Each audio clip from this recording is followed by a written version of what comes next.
Chapitre 75. Antoine de Lavoisier. Suite. Toute vie est l'expression de la volonté divine, et cette volonté se manifeste sous nos yeux, dans chaque être vivant qu'il nous est donné d'observer. Alors dans ce cas, pourquoi Dieu aurait-il créé ces métabolismes si sophistiqués, fait ces organismes vivants si complexes et de surcroît constituer des écosystèmes si extraordinaires pour qu'ils meurent tous, pour que finalement ils ne soient que des corps de mort? Pourquoi la cohésion qui existe dans un être vivant, qui ne peut être imputée à autre chose qu'à un principe créateur et organisateur que l'on nomme Dieu, doit-elle se terminer si misérablement? La transmission de la vie, la croissance, la respiration, l'alimentation obéissent à des lois physiques et chimiques très précises, dont les bases ne varient pas, et pourtant, les corps finissent par décliner et meurent. Pourquoi? Les réponses à ces questions, Dieu nous les a révélées, parce que les hommes les avaient oubliées, après que leur nature fut abîmée par le péché originel. Et la vérité, c'est que l'homme, en péchant, a introduit la mort dans la création. La mort est une conséquence du péché originel. En effet, la Bible nous révèle que cette malédiction fut rendue nécessaire pour que la nature de l'homme corrompu puisse être sauvée au moment voulu par le sacrifice du Rédempteur, qui rendrait à nouveau possible aux enfants de Dieu de jouir de la vie éternelle. Car pour vaincre la mort éternelle et réparer le péché, il ne faudrait rien de moins que la mort ignominieuse qu'endurerait le Christ. Saint Bernard, en y pensant, frémissait du prix de ce remède, et il fit remarquer que, de la force du remède, on conclut à la gravité du mal. Il ne fallait pas moins que la mort d'un Dieu pour réparer le péché. D'où l'on peut estimer, malgré notre incapacité à mesurer l'ampleur de cette vérité, combien le péché est un mal terrible.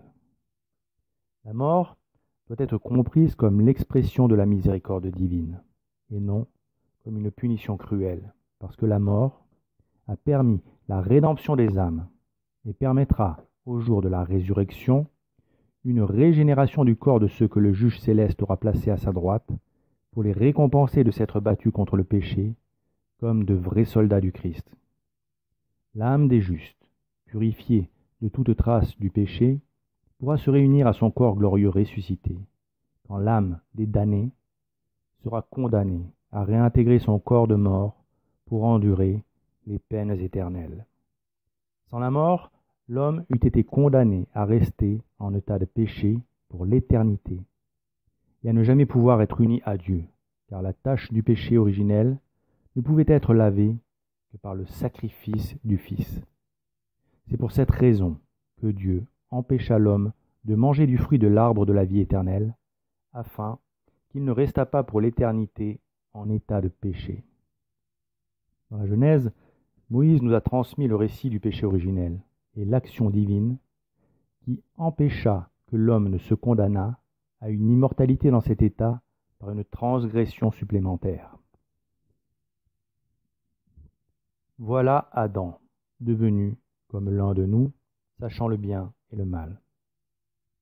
Empêchons donc maintenant qu'il ne porte sa main à l'arbre de vie, qu'il ne prenne aussi de son fruit et qu'en mangeant, il ne vive éternellement. Le Seigneur le fit sortir ensuite du jardin délicieux pour travailler à la culture de la terre dont il avait été tiré. Et l'en ayant chassé, il mit devant le jardin de délices des chérubins qui faisaient étinceler une épée de feu pour garder le chemin qui conduisait à l'arbre de vie.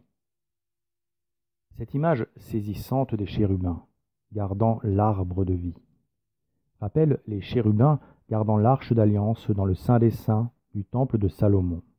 En effet, Dieu avait donné les instructions à Moïse sur la construction de l'arche, et il avait ordonné que sur le couvercle figurent 2 chérubins en or répartis de chaque côté de l'arche. Et le Seigneur avait dit de ces chérubins: « Ils tiendront leurs ailes étendues des 2 côtés du propitiatoire, Ils couvriront l'oracle, et ils se regarderont l'un l'autre, ayant le visage tourné vers le propitiatoire qui couvrira l'arche où vous mettrez les tables de la loi que je vous donnerai. Puis il avait précisé, c'est de là que je vous donnerai mes ordres. Je vous parlerai de dessus le propitiatoire, du milieu des 2 chérubins qui seront au-dessus de l'arche du témoignage, pour vous faire savoir tout ce que je voudrais commander aux enfants d'Israël. Le propitiatoire était donc la partie la plus sacrée de l'arche, pour ainsi dire, le trône du roi des rois, d'où il parlait à ses sujets.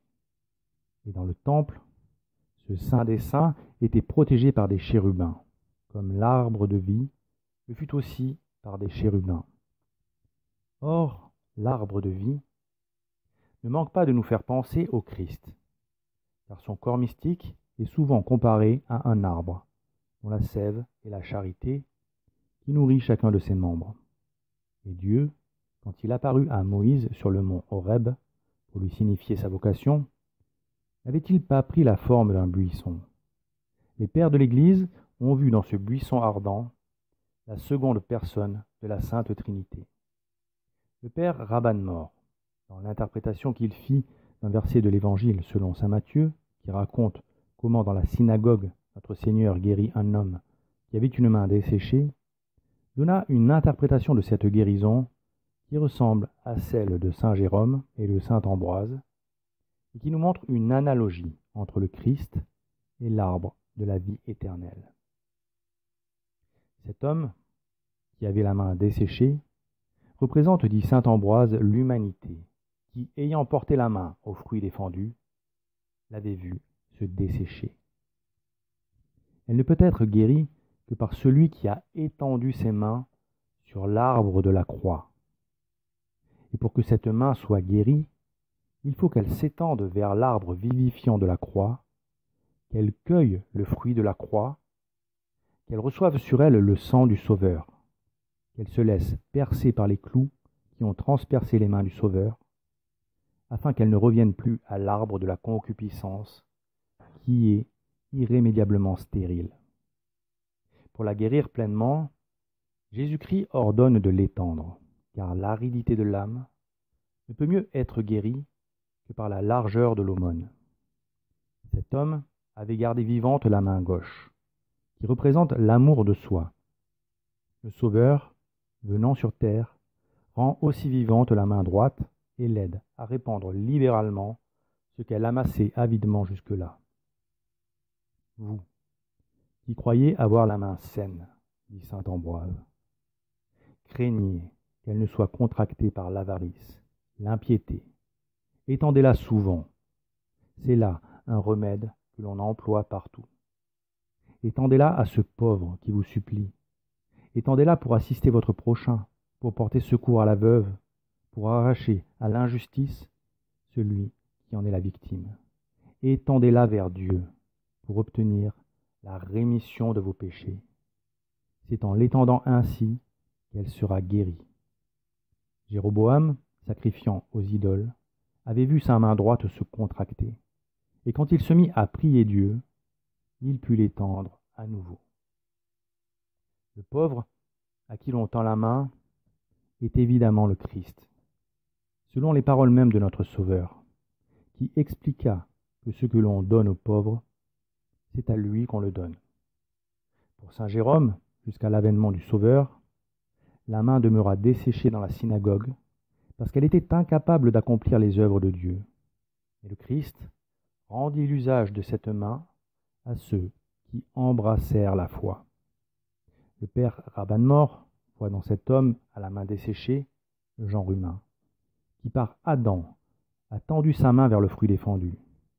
Sa main flétrie indiquerait son incapacité, sans le Rédempteur, à accomplir des bonnes œuvres à cause du péché originel. Et l'on voit dans le récit évangélique que le Christ demande à l'homme de tendre sa main.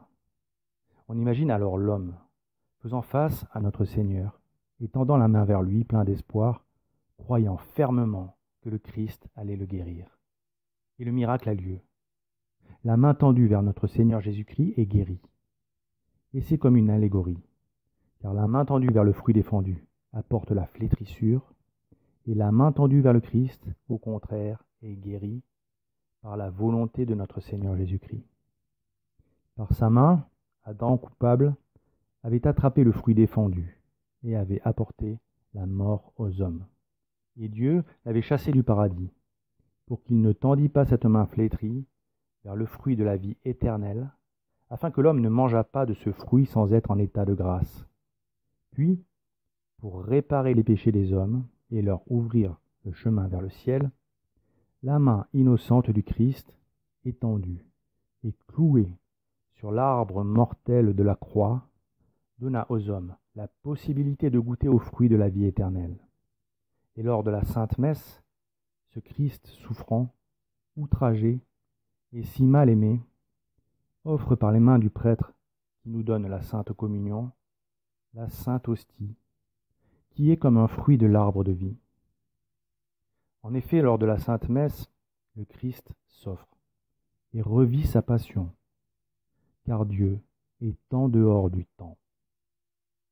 Il goûte en un sacrifice perpétuel l'amertume de la croix, et par les mains du prêtre, qu'il utilise pour célébrer lui-même le saint sacrifice, notre Seigneur Jésus-Christ nous donne, par l'absorption de son corps et de son sang, la vie éternelle, sous réserve bien sûr que nous nous présentions à la sainte table, purifiés de nos péchés, par le sacrement de pénitence, faute de quoi nous nous comporterions comme Judas l'Iscariote, qui communia pour son plus grand malheur, alors qu'il avait déjà résolu de trahir le Christ. Le sacrement d'Eucharistie vivifie et fortifie notre âme pour qu'elle puisse, grâce à cette nourriture divine, combattre les forces de mort du péché et nous garder dans la grâce sanctifiante qui nous maintient en vie. Elle est au cœur de la religion, dont le but est, rappelons-le, de relier l'homme à Dieu. Elle est au cœur de la religion car tous les autres sacrements nous préparent à recevoir dignement la Sainte Communion. En effet, si nous sommes en état de la recevoir, nous sommes en état de comparaître devant le juge céleste, ce qui doit être le but dont on ne doit pas se détourner. Et pouvoir communier est un objectif qui nous permet au quotidien de garder le bon cap. Elle est au cœur de la nouvelle alliance qui a remplacé l'ancienne alliance parce que la promesse de la venue du Rédempteur était accomplie et que désormais les hommes pourraient être sauvés.